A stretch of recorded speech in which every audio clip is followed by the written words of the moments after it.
Good morning, everyone, and thank you for joining us for our 2022 Power Trends media briefing.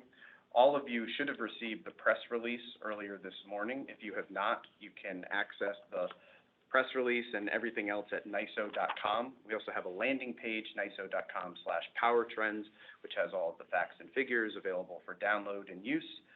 So I encourage you to check out that page as well. With that, I'm going to hand things over to our President and CEO, Rich Dewey, who will walk through the high-level talking points of this year's Power Trends and delve in a little deeper on some of the planning and additional work we're doing to ensure a green and reliable grid. And good morning, everyone. Thanks for attending our event this morning. Power Trends is the New York ISO's flagship publication that we put out on an annual basis to talk about the current trends, themes, and status of the power grid. So thank you for taking the opportunity to hear the update. And I'm going to go through a few status updates and key slides, and then we'll have the opportunity for each of you to ask any questions you would like at the conclusion of it. The New York ISO has a very important mission to ensure the reliability of New York State and also run the wholesale electricity markets.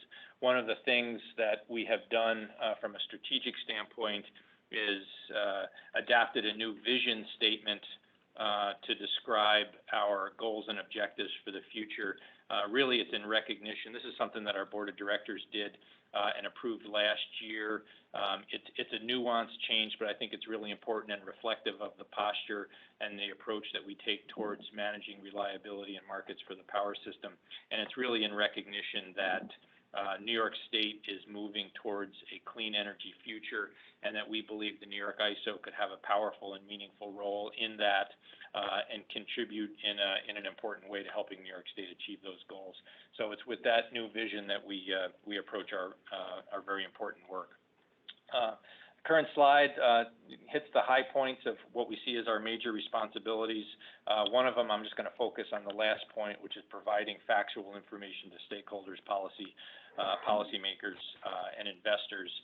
Really, that's what Power Trends is all about. It's about providing that factual, independent information to help people make decisions. First and foremost, understand what the current state status of the electric system in New York is, and then make some decisions about moving forward, given the current trends. Some of the key themes of Power Trends this year is in recognition of a lot of the changes that are going on the power system with the introduction of a lot of new resources and the planned exit of some high-emitting resources that we've relied on for quite some time. And what it's resulted in is an increasingly dynamic and decentralized grid. What that means is it's much more complicated to be able to manage and predict how the core functions are going to be satisfied, and a lot of our focus is making sure that we've got the tools and capabilities to maintain the necessary level of reliability as we move through that transition. Also, a key theme is with respect to transmission. The New York ISO has been firm advocates for the need for new transmission for several years now. We're happy to report that New York State, not only the New York ISO and our contribution, but also some of our state partners, the Public Service Commission and the New York Power Authority, are making meaningful progress in the development of new transmission. That will be critically important to help move power from the upstate region, where there's a lot of clean energy assets already, and get that down to the load centers in southeastern New York where it's going to be necessary. So tremendous progress underway and much more work to do. Another key accomplishment for this year, which we talk about in Power Trends, is some of the new market rules that we implemented late in 2021, and we continue to develop now in 2022, really focusing on removing barriers of entry for those clean energy resources into the wholesale markets. We recognize that some of the rules that were put in place when these markets were established were not completely consistent with some of the trends and policies. that were under development and that were being implemented. We're very, very happy to say that we feel like we've come up with a good set of solutions that remove those barriers, and that should open up our wholesale energy markets to a significant increase in the number of new clean energy resources that we anticipate coming in. Some of the other key themes with respect to reliability, the margins that we see on our system are shrinking. We have enjoyed in New York a surplus of generation resources that has enabled us to manage a system and maintain really what is the highest and most stringent set of reliability rules in the country. As we see the turnover of the generation fleet, retirements of some of the older assets, and planning for and working towards the introduction of some of the new clean energy resources, be it onshore wind, solar storage, and offshore wind, we are seeing a shrinkage of those reliability margins, and that just means we're taking on a little bit more risk in our ability to manage unplanned, unforeseen events on the power system, or potentially severe weather events that we've seen in other parts of the country. So we've got a close eye on that, and we're going to need to continue to very carefully make sure that we maintain adequate resources on the system as we plan for the transition of the grid. One of the things which is important to note as well is some of the capabilities and the assets of the legacy generation fleet is pretty important in order to be able to match the dynamic nature of some of the load profiles that we see. I'm going to get into a little bit more detail on that, and some of the shortfalls that we see, or the gaps as we project into the future on some of those capabilities are pretty meaningful and pretty important to be aware of. And as we start designing what the power system looks like for the future, we've got to understand the differences in a capability of a dispatchable resource like a gas turbine and the intermittent, somewhat unpredictable resource of a wind turbine. And being able to make sure we can ensure reliability and have the right kind of assets in place is going to be vital to ensure reliability. One of the things I mentioned, the market enhancements.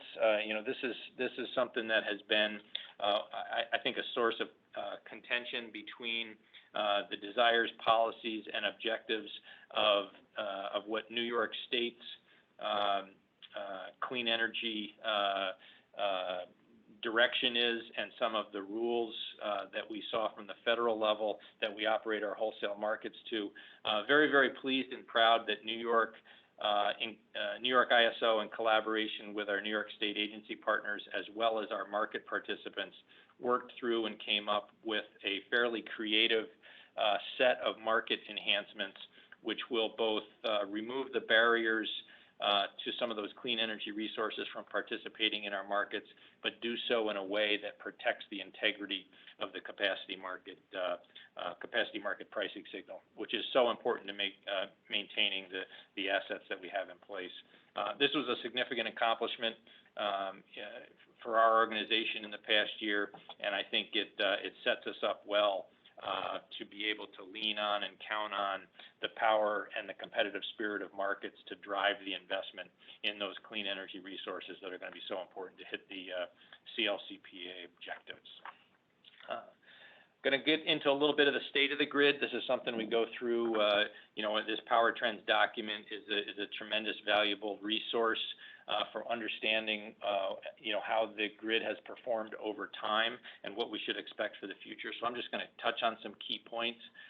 One of the things which I think we've demonstrated to be true is markets are designed, and they have demonstrated the ability to deliver the most efficient solutions in order to meet reliability. And when you have an efficient solution, that just naturally leads to the selection and the scheduling and the operation of more efficient resources, which are inherently cleaner and lower emitting than some of the older assets that are on the system. So markets themselves, absent any policy directives in their own right, can drive emissions down, and we've demonstrated over 20 years of New York ISO markets that we've successfully done that. One of the things which I think you'll pick up on this slide is our CO2 measure for 2021 has gone up. That was anticipated. It's really timed with the closure of the Indian Point nuclear plant, which is a zero carbon resource, which retired unit 2 in 2020 and unit 3 in 2021. This was anticipated and understood and predicted. The good news is we've got a lot of wind and solar projects in the pipeline that as they come online, we do anticipate that will reverse that trend over the upcoming years. Next slide. This is a fact that we've brought out, and it was the key theme for the last several years within Power Trends, really the tale of two grids. The upstate system in New York State is largely carbon-free today, and it's the downstate region where we've got significant load centers, which is still largely based on fossil fuels. Some of the projects I mentioned about transmission, where we're enhancing in Western New York, Northern New York, and then down through the Hudson Valley, transmission upgrades in progress, which will help us move some of that power down from the upstate region, where it's inherently clean already, down into the load centers, and that will help us displace some of those high-emitting resources that exist in New York City. This is going to be an important, necessary aspect of our going forward plan if New York State's going to achieve the CLCPA goals. And then you can see down, and there's a circle around the New York City area.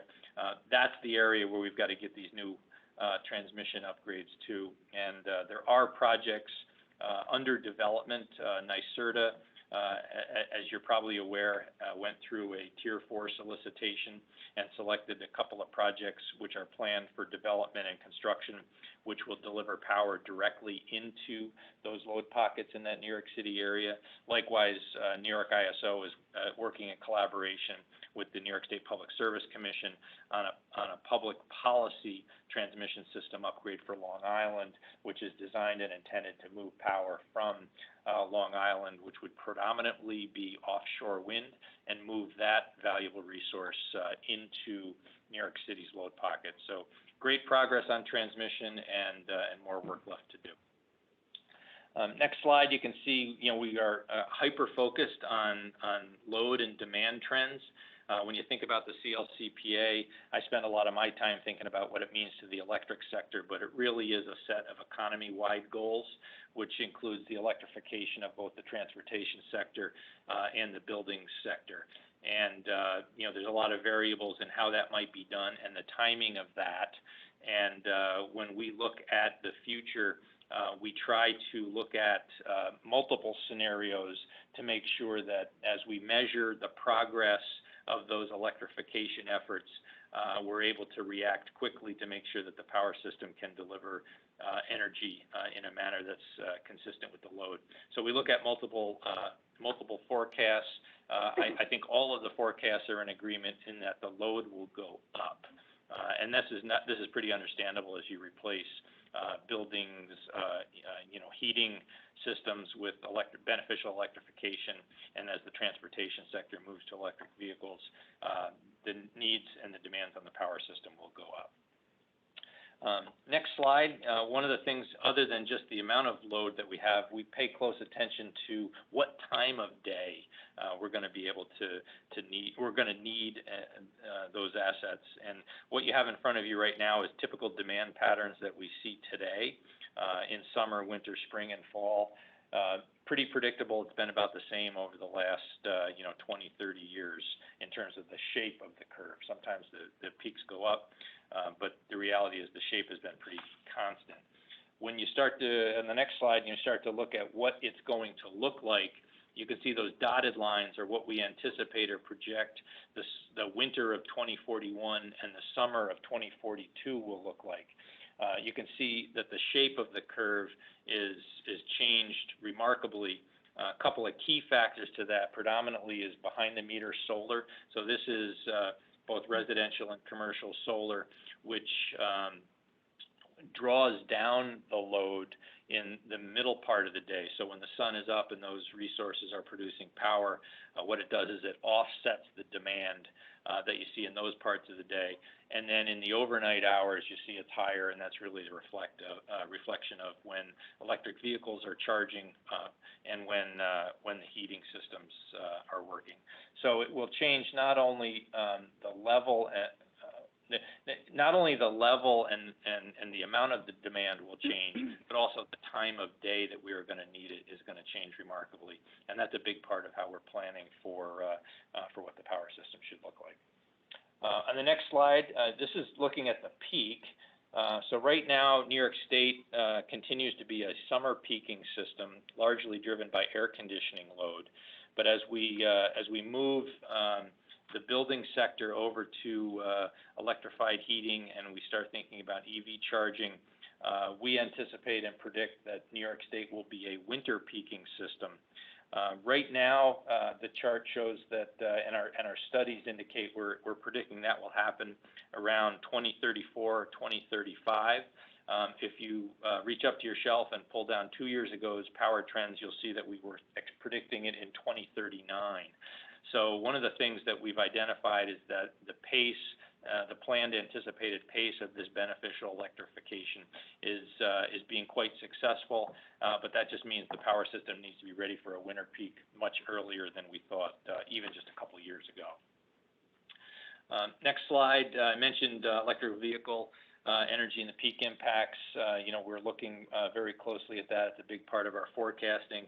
And we work closely with New York State. We talk to some of the electric vehicle vendors, and we start doing economy-wide assessments to determine any updates we need to make on an annual basis.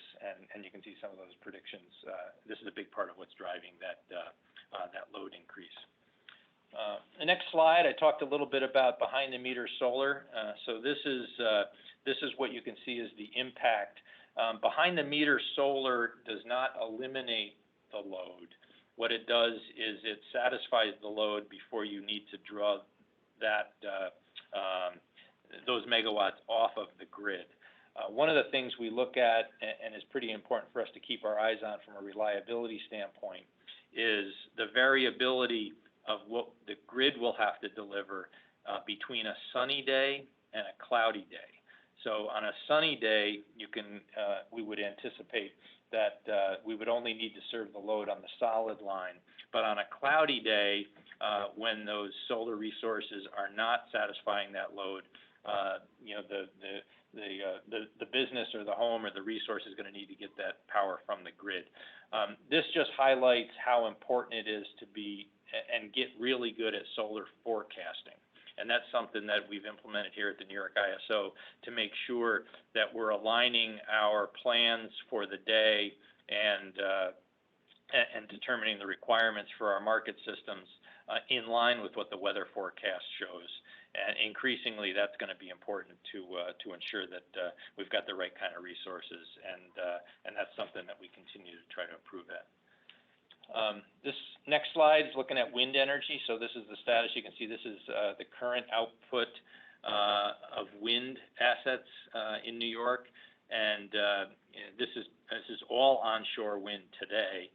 We anticipate that offshore wind will help significantly augment these numbers as those planned projects come online. The key point here that we pay attention to is the curtailment number, which is the dark blue piece at the top of each of those charts. We are constrained from a transmission system today, and there are times when the output of those wind resources could be higher, but for the limitations of the transmission system. So we keep our eyes on that, and this drives a lot of our advocacy for new transmission, because as we add more wind resources, if we don't also upgrade the transmission system to deliver it, we're going to see a greater number of curtailments. A lot of the projects that I mentioned that are under construction right now, both through the New York ISO's public policy transmission process and the efforts underway with the New York Power Authority, are really geared towards reducing or eliminating the instances of those curtailments. So that just further highlights the need for more transmission work. Next slide is showing some of our projections for storage. Energy storage is an important component of the CLCPA and also some of the policy objectives of the governor's office. We view storage as an incredibly potentially valuable asset, and we anticipate that the addition of new storage will give us an exceptional tool that will help us balance the intermittency of the wind assets or the intermittent resources on the grid, both wind and solar. We have implemented a whole set of market rules that provide revenue opportunities for storage development, and we anticipate in the coming years we're going to start to see an uptick in the amount of storage, which will be really helpful and valuable. Going on to the next slide, just thinking about the transition again. So this slide here is just really a different view, emphasizing and showing the difference between the upstate region and the downstate region, again with that upstate region being predominantly zero emitting resources today, and the downstate region being predominantly fossil fuel based. This is a capacity view, so it's really important to understand the difference between the capacity views and the energy views. The capacity views is the summation of the total capabilities of the plants and the resources that are in place. If you turn to the next slide, you can see the energy views. So what you see here gives you an understanding of how we actually schedule and use the resources. So just because we have the capability or the capacity on a statewide basis that seems much more intensive on the fossil fuel capabilities, that's really resources that we need to have just to meet those those very high peak situations. Most of the time, and whenever we've got the opportunity, it's those zero emitting resources that actually serve energy. So this gives you an instance where we have a lot of fossil fuel units that are really just sitting, not necessarily contributing negatively to the emissions profile of New York State, but an important, valuable resource to have in place for reliability for when we need it. And when I talked earlier about shrinking supply margins, that's just where you really get the understanding of making sure you've got enough assets on the ground to hit that peak demand, even if they're not running much of the time. Next slide looks a little bit about the costs, and obviously costs of energy and inflation in general has been dominant in the news cycle for the last really 6 months. This shows really the correlation between wholesale electric energy prices and natural gas prices. It's still true most of the time that natural gas is the resource that's on the margin. So when you start thinking about the impact of how the natural gas market affects the energy markets, this chart shows that tight correlation. And in 2021, we've had some supply and demand issues that have impacted that price as we come out of the pandemic. And also, you're all very well aware of the geopolitical tensions you see in Eastern Europe, which does impact global both oil and natural gas prices, and you can see that impact on the energy prices. Next slide is looking at, this is a study that we did a couple of years ago, but is still very, very relevant. It's looking at a 2040 view of as we plan for what the electric system is going to look like, or going to need to look like, in order for New York State to hit the 2040 goal of having a zero carbon electric system. We've identified there is still a gap. There's a technology gap that needs to be closed. We're only going to get so far with wind, solar, and storage. The intermittent nature of those resources and the weather dependency is still, in our modeling and a lot of other experts, not going to close the gap completely to meet the demand. So if you look up at the 11 o'clock hour on this chart, you can see DEFRs. That's what we call dispatchable emission-free resources. So this is really highlighting a resource and a technology that we're going to need to have in place that we don't have today. This is a really important effort to work through in collaboration both with NYSERDA, the Department of Energy. If we're going to be successful in achieving these climate goals, we need to recognize that there's a different type of technology that's going to need to be developed. There's a number of promising technologies, including things like carbon capture or hydrogen production, which will give us the attributes and the capabilities that a gas turbine can provide without emitting either carbon dioxide or any other pollutant. But it's really important for us to keep our eyes on that critical success factor to achieving these goals.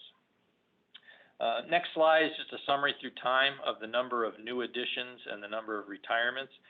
If you look at the last 3 years, 2019 through 2021, you can see that the retirements have significantly outpaced the new additions. So this highlights two things. One is we need to be very, very mindful and careful not to eliminate that reliability margin too prematurely, or we're going to have challenges in being able to meet the load. And it also highlights the critical importance of the hitting the schedules of the new resources which are under development and construction, probably the most valuable being some of the offshore wind efforts. Being able to time the new introductions with the retirements is going to be critical to make sure we still have the resources to meet the load. And at this point, we've got a very limited supply margin. A couple more quick slides, and then we'll jump to questions.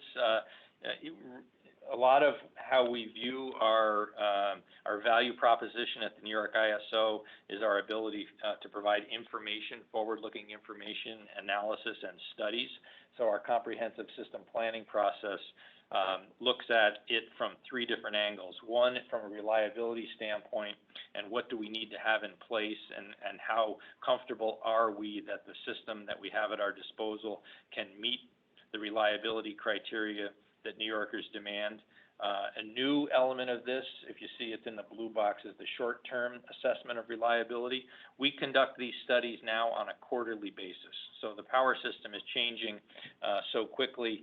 The annual or biennial studies that we have done in the past for reliability don't give us the more real-time information that we need to make sure we've got the appropriate system in place. So we do those studies quarterly, and that allows us to track the pretty dynamic nature of the power system. The economic planning process, I'll put in a shameless plug. The System and Resource Outlook is a study. It's the first time we've done a study with the forward look, and it's really allowing us to provide some information about some scenarios and some simulations of what 2030 and what 2040 might look like from an economic standpoint. And that report is due to come out in the next month or so. So keep your eyes peeled for that, and I think that that's going to be a valuable resource to allow people to understand what the future might look like from an economic planning standpoint. Next slide. This is again looking a deeper look at the transmission system. So the slide I talked about earlier was how do you move those significant bulk power megawatts from the regions where the generation is down to the load centers. We've taken a deeper look because when you start thinking about the new introductions and the interconnection of some of these new projects, whether it's wind, solar, or storage, a more granular analysis of where we can most economically and from a feasibility standpoint interconnect those resources. So we've been working with the local transmission owners to try to identify those areas on the transmission and sub-transmission system where it would be most valuable to interconnect those new resources and really identify some of the lower transmission upgrades that are going to be necessary. It's just the next layer down into the work that needs to be done to make sure that we can move that clean power. And then the last slide is just a view, a more granular view into the shrinking reliability margins that I mentioned. I think the key focus here is It's the dark, I guess I don't know what color blue that is, it's kind of an azure, but it's really Zone J, New York City. So that's the bar, whereas we look out into the future, that's where, the locality where it's gonna be most challenging to get those new, clean energy resources delivered. And that's the zone where we're seeing the tightest margins. So that's something that we keep our eyes on pretty closely as we assess the feasibility of additional retirements considered with the timing, schedule, and delivery of some of those new energy resources. So we're going to continue to look at that and through future years update that as necessary. So thank you for indulging me with that. Those are the high points and the key messages. All right. Thank you, Rich, and everyone. With that, I don't see any other hands raised, so we're going to wrap this up. Just again, a reminder that all of these images, the document itself, all of the associated materials are available at NYISO.com/powertrends. While you're there, if you want to check out our ongoing Grid of the Future video series, you can do that as well. Very proud of that work on educating policymakers and the general public on what's needed to keep a green and reliable grid into the future. So thank you all again for joining us today, and we'll be in touch. Have a good one.